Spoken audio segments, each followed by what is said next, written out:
ह्याला right click करते, rename करते. पहिले ह्याला नाव देते कंट्रोल.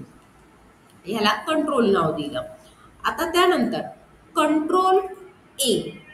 तर इथे कंट्रोल जे ते मी इथं नोट केलं कंट्रोल, आणि त्याच्यानंतर कंट्रोलच्या कॉम्बिनेशनमधनं ए. ए साठी मी काय करते, इथे पहिलं काय केलं 65 टाईप केलं, 66 टाईप केलं. हा 2 डेटा जो आहे ना, मी हा ड्रॅग करून घेतला. मला कुठपर्यंत हवा तो 90 पर्यंत. त्यानंतर इक्वल टू घेतलं कॅर.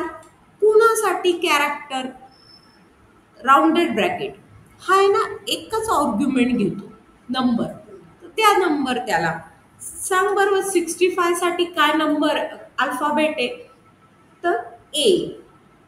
कॅरचा पर्पज काय की तो त्याच्यासाठी काय अल्फाबेट आहे ते तो देईल.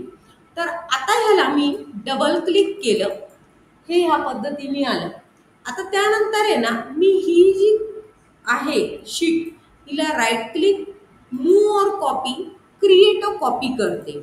ओके, म्हणजे ती तुमच्या रेफरन्ससाठी राहील.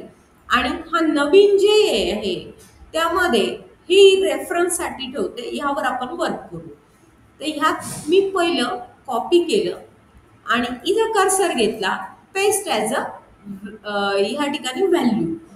आता ह्या ठिकाणी ह्याला डिलीट की प्रेस केलं, म्हणजे मी ABCD टाईप करायची मला गरज नाही. त्या टेक्निकनी मी ABCD घेतली.